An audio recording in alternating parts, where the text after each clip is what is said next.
Esse é o tema do sermão nessa noite. O preço que era para mim, Jesus pagou. Observe essa palavra.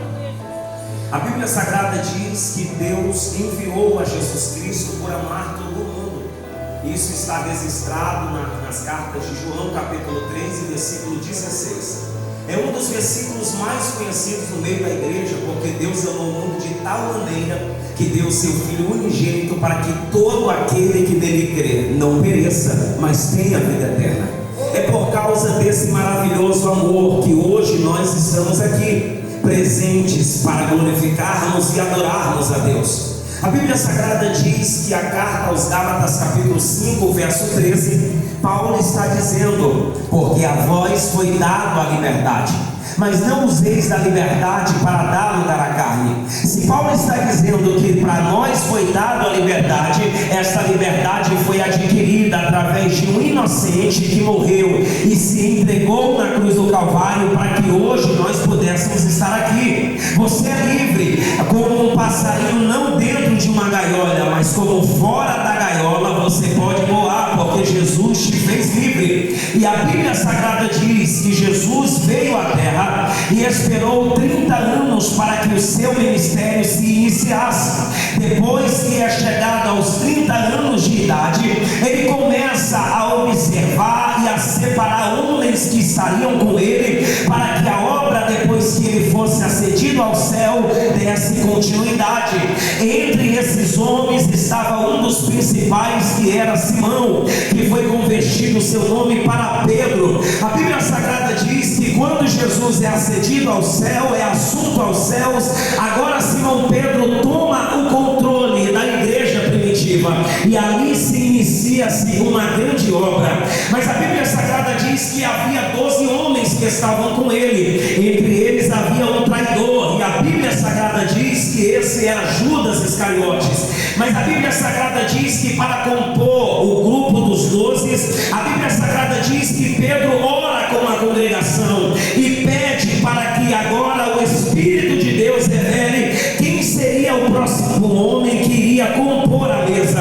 Entre José Barsabás, que quer dizer o justo, e entre Matias, o Espírito Santo separou a Matias, e agora os 12 estão completos. A Bíblia Sagrada diz que Jesus, antes de ser assunto ao céu, depois dos seus 30 anos completos, a Bíblia Sagrada diz que se inicia-se uma grande perseguição contra ele, por causa dos milagres, das obras que ele estava fazendo, e por se titular Filho de Deus. A Bíblia Sagrada diz que os fariseus, escribas e saduceus da época perseguiam Jesus, porque não acreditavam que Jesus era o Filho de Deus, porque logo eles esperavam um Jesus com coroa de ouro, com anéis de formatura, esperavam Jesus em um cavalo branco, vestido de linho de púrpura fina. Mas Jesus chega em Jerusalém, arrodeado de pessoas pobres e pecadores, e também amontado em cima de um jumentinho. Aí todos olham e dizem: esse Cristo não me representa. Para a surpresa das senhoras e dos senhores, até hoje em Israel, os verdadeiros rabinos não acreditam que Jesus já veio para buscar os seus e veio para cumprir com a promessa. Eles estão esperando o Cristo e provavelmente se encontrarão com o anticristo, pensando que é o Cristo. Mas vamos lá, isso é assunto para outra hora.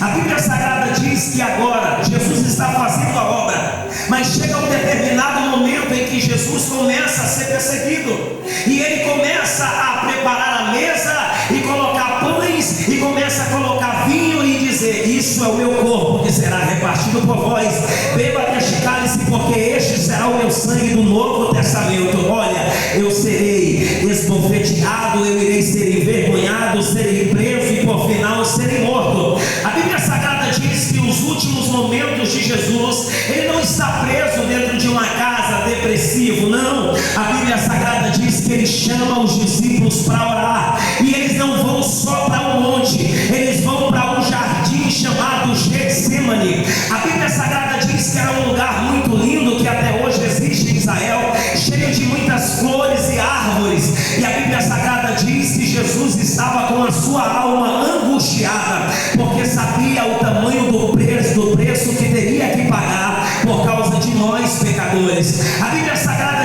chega um momento tão pesado que Jesus está sofrendo, que ele chega a suar gotas de sangue, porque o seu psicológico estava destruído. E a Bíblia Sagrada diz que ali no jardim do Getsemane chega uma comitiva do servo do sumo sacerdote e os soldados romanos para prenderem Jesus. E a Bíblia Sagrada diz que eles vêm com porretes, com lanças, com espadas e com tochas. E a Bíblia Sagrada diz que eles não conseguiam discernir quem era Jesus entre os 11 melhor. A Bíblia Sagrada diz que entre os 11 eles não conseguiam identificar quem era Jesus, porque logo depois dos 3 anos que os discípulos andaram com Jesus, eles passaram a ser idênticos a Jesus, porque quem anda com Jesus é parecido com Jesus, porque quem anda com Jesus fala com Jesus, porque quem anda com Jesus se assemelha a Jesus. Não sabiam quem era Jesus, então perguntaram: quem é Jesus dentre vós? E a Bíblia Sagrada diz que Jesus responde: eu sou. E quando ele responde eu sou, ele não fala como cordeiro, ele fala como leão. E a Bíblia Sagrada diz que o jardim do Getsemane estremeceu quando ele se apresenta dizendo eu sou, e muitos caíram por terra quando ele fala com o poder de autoridade. Mas a Bíblia Sagrada diz que há um fenômeno entre essa história, porque havia um dos discípulos chamado Simão, o Pedro, que estava ali e para dizer que amava a Jesus, ele andava com uma espada debaixo das suas roupas, colocada dentro de uma bainha. E a Bíblia Sagrada diz que quando o servo do sumo sacerdote chamado Malco tenta tocar em Jesus para prendê-lo e levá-lo diante do sinédrio, Pedro pega a sua espada e vai cortar o pescoço do servo do sumo sacerdote. Quando ele pensa em cometer essa atrocidade, há um livramento de Deus para a vida daquele sacerdote, porque a Bíblia Sagrada diz que o servo do sumo sacerdote era um historiador, ele era alguém que estava estudando a lei, a Bíblia, para se tornar futuramente um sacerdote, porque logo ele não era um soldado, ele era servo de um sumo sacerdote. Mas quando o Pedro corta a orelha do servo do sumo sacerdote, ele vê os seus sonhos caírem ao chão, porque segundo a história diz que a sua orelha direita foi cortada, e segundo a lei judaica, nenhum dos que eram chamados para ser sacerdote poderiam ter defeitos físicos na orelha, no dedo do pé, nem não na orelha direita, porque a Bíblia Sagrada diz que o lado direito é o lado da honra. Assim como Jesus está à destra do Pai e à direita, assim o lado da honra representa-se no sacerdócio.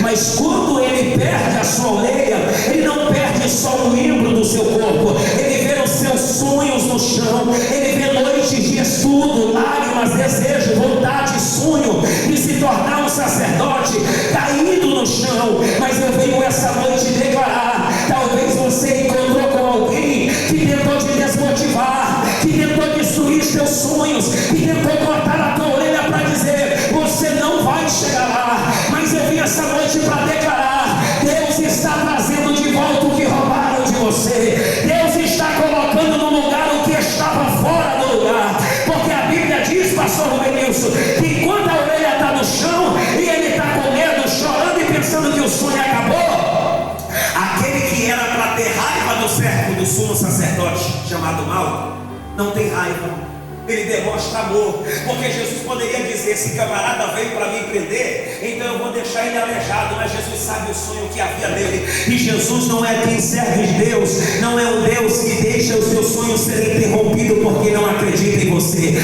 Quando ele vê o sonho, a orelha do servo do sumo sacerdote no chão, Jesus apanha ela, ele limpa a orelha e devolve a orelha no lugar. Não foi uma cirurgia humana, foi um milagre que aconteceu.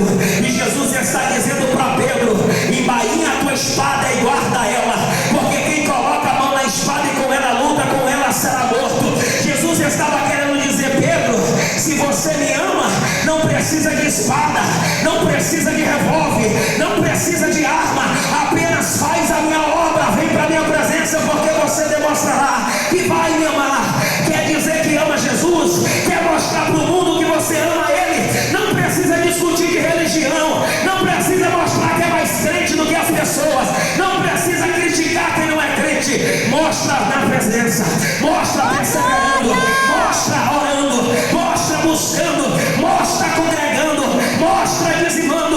Eu venho essa noite declarar para a vida de quem acredita em palavra: Deus está trazendo de volta o que estava fora do lugar, Deus está colocando no lugar. Eu creio, Senhor. Aleluia. Oh, Espírito Santo. E Jesus opera, porque Jesus não trabalha através da emoção. Jesus é Deus e Ele está fazendo o milagre. Mas como um homem Ele está preocupado, mas como um homem Ele está aflito, como um homem Ele está padecendo. Ele chega a orar e a pedir: Pai, se possível, passa de mim esse cálice. E a Bíblia Sagrada diz que o Pai está dizendo: não será possível. Aí Ele diz: Pai, então que todavia não seja feita a minha vontade, mas que todavia seja feita a tua vontade. Eu venho essa noite dizer: tem coisas que estão doendo, e talvez você está querendo dizer: me livra, tira da minha vida, eu não aguento mais. E Deus está dizendo: não é para te matar o que eu estou fazendo, o que te veio, o que te feriu, é para te fazer uma pessoa melhor. Esse que veio na tua vida para te ferir, não é para tua morte, é para você chegar no propósito, porque só vive o propósito quem passa pelo processo. Está doendo, mas aguenta, porque Ele vai te honrar em meio a essa dor. Eu creio, Deus. Aleluia. Jesus estava ali dizendo: Pai, se possível, passa. Eu creio que ele ouve do Pai dizer: não vai dar. Oh, para a mão Diz então que todavia não seja feita a minha vontade, seja feito a tua vontade. A Bíblia Sagrada diz que Jesus é levado diante do Sinédrio contra a lei, porque a lei não foi exercida durante Aleluia, Deus. Porque Jesus não podia ser preso durante a noite, ninguém podia, segundo a lei romana. Mas Jesus é levado na calada da noite para uma prisão. Jesus estava com fome, não se alimentou, não bebeu água e estava esperando diante do Sinédrio. E a Bíblia Sagrada diz que muitos criticavam Jesus porque tinham inveja dele, porque não aceitavam o ministério de Jesus. Existem coisas que você não faz nada para prejudicar ninguém, e você não entende porque é que ele te odeia, mas não é o que você não fez por essa pessoa, é o que você está fazendo para ser uma pessoa melhor. Eu venho essa noite declarar que nenhuma inveja do que estão preparando contra a tua vida vai te matar, porque Deus te fará triunfar em meio a essa perseguição. Eu creio, Deus. Aleluia. Jesus estava preso e ele é levado diante do governador Pilatos. E a Bíblia Sagrada diz que chegando lá, os escribas e fariseus estavam todos lá.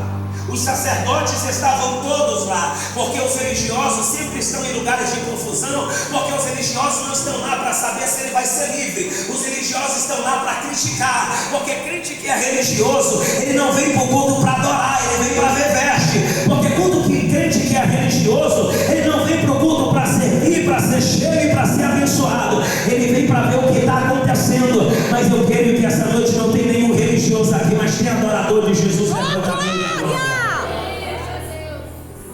Oh, aleluia. A Bíblia diz que Jesus está diante de Pilatos. E a Bíblia Sagrada diz que Pilatos está querendo saber mais de Jesus.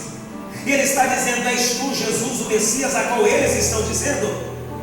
É você que se titula o Jesus dos judeus? E a Bíblia Sagrada diz que enquanto Pilatos está perguntando, Jesus está em silêncio. Jesus está calado. Há um espírito de mansidão em Jesus, missionária Lélia, porque a Bíblia não diz que Jesus está retrucando, porque para alguém que quer ser livre, ele tem que abrir a boca para dizer: eu não fiz, eu não sou, é mentira, é inveja. Mas Jesus não precisava se defender, porque ele sabia que o que ele estava vivendo era para propósito. Oh, glória a Deus, aleluia. Quando você entende que o que está acontecendo não é para a morte, mas é para propósito, você aceita. Verdade. Você não tenta se defender. Foi isso que aconteceu. Jesus não fala nada, e a Bíblia Sagrada diz que Pilatos fica admirado por não ver uma palavra de Jesus. E ele pergunta: és tu o Cristo? E Jesus está dizendo: tu dizes com a tua boca que eu sou. A Bíblia Sagrada diz que um mensageiro chega diante de Pilatos e diz para ele: olha, a tua esposa mandou dizer para você não entrar em questão de coisas com esse homem, porque ele é justo. Durante toda a noite a tua esposa sofreu por causa que ela teve um sonho com esse homem, e no sonho dizia que ele era um homem justo. Não entra em questão para tocar na vida deste homem.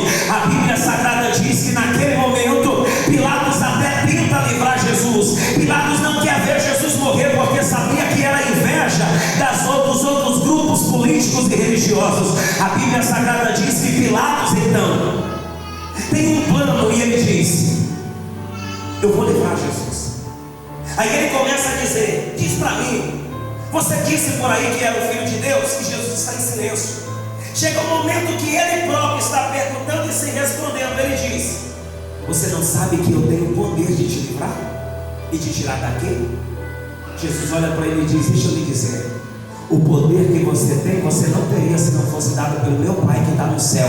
Ou seja, quem levanta as autoridades é Deus.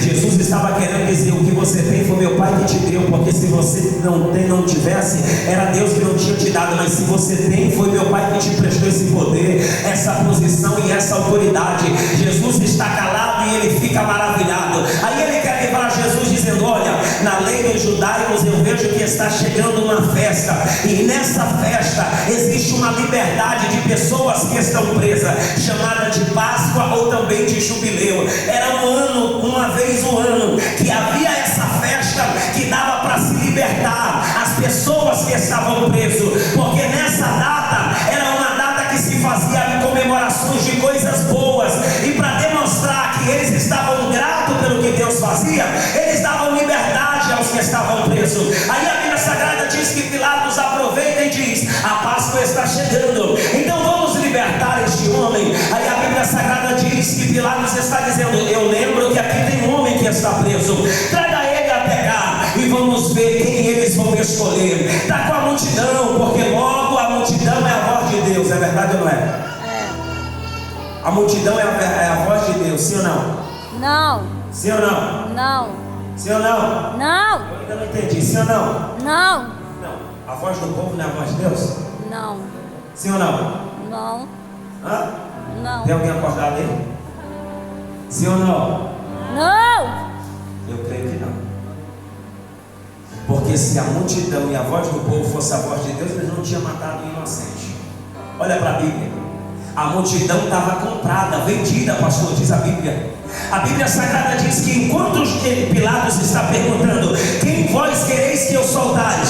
Vocês quereis que eu solte a Barrabás ou esse chamado Jesus? Aí a Bíblia Sagrada diz que a multidão está comprada e os sacerdotes estão dizendo: diga para soltar Barrabás e agora mandem crucificar Jesus. Aí a Bíblia Sagrada diz que ele continua perguntando e dizendo: quem vós quereis que eu solte? Jesus, o Cristo, o Rei dos Judeus, ou vocês querem que eu solte Barrabás? Quem é Barrabás, pastor Pablo? Vamos lá, agora eu vou começar a pregar. O pastor disse que até 5 da manhã hoje, então vamos lá. Ô glória.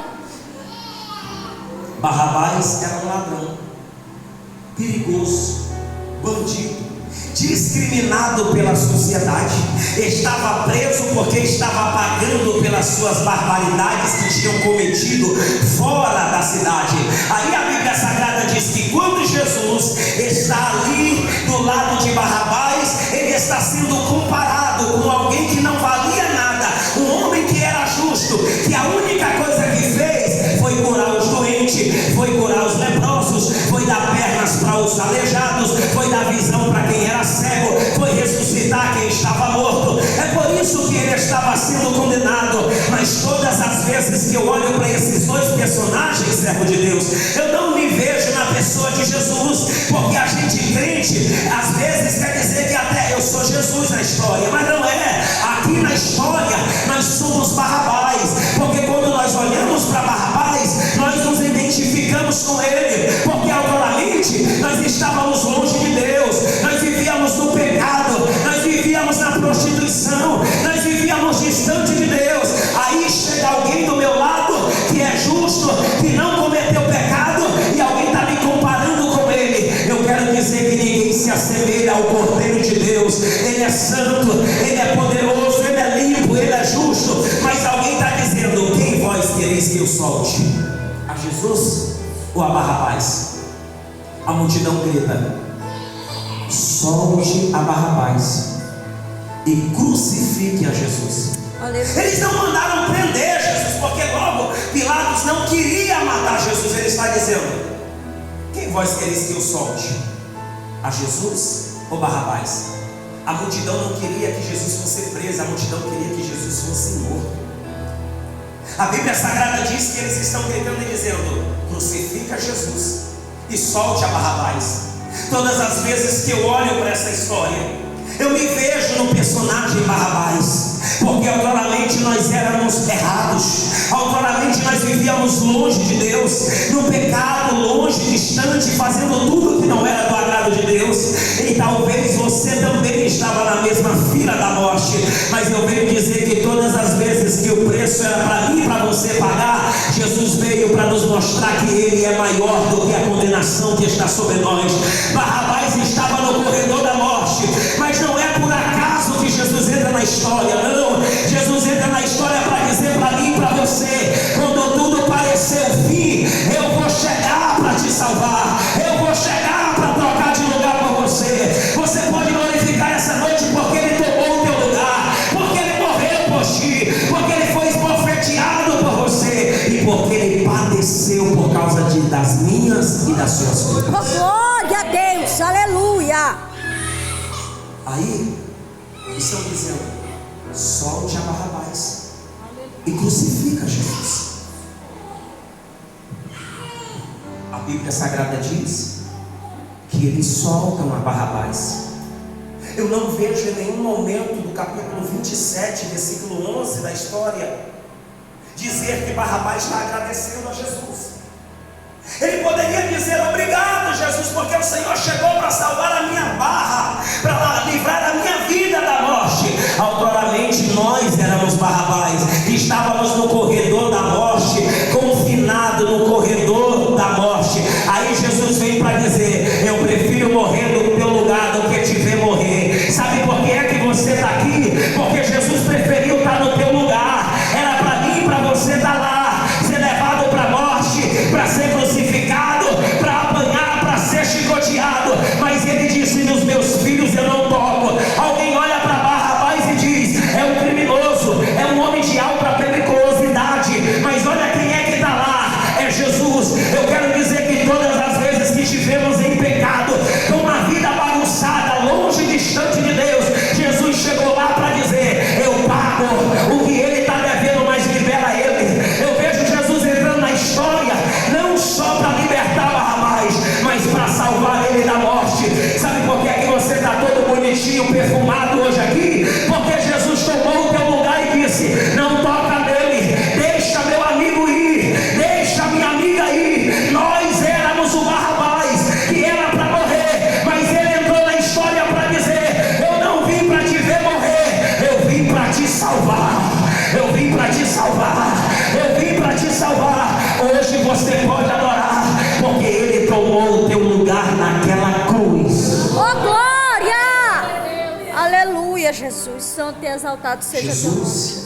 Santo. Fica para ser crucificado. Barrabás está livre. Todas as vezes que eu vejo Barrabás descendo as escadas, eu não vejo ele olhar para trás com um olhar de piedade missionária e dizer: obrigado, Jesus. Talvez Barrabás está sem entender, dizendo: obrigado, multidão. Eu não sei o que eu fiz para essa multidão, mas eles me amam. Eu não sei o que essa multidão viu em mim, mas eles estão gritando o meu nome. Lá embaixo alguém gritava e dizia: solta Barrabás, solta Barrabás, solta Barrabás. Enquanto Jesus tinha que ouvir: seja crucificado, seja crucificado. Hoje, quando você voltar para casa, é uma forma de descer a escada, mas quando você estiver descendo a escada para ir para casa, olha para trás e lembra que lá atrás alguém teve que ficar no teu lugar. Lembra que lá atrás alguém teve que padecer. Lembra que lá atrás você só tem essa vida porque alguém perdeu a vida lá atrás. Jesus morreu para dizer para mim e para você: eu te amo, e por te amar eu deixo você ir. Você está livre. Vai para casa, Barrabás. Volta para tua família, volta para os que te amam. Barrabás, você não vai apanhar,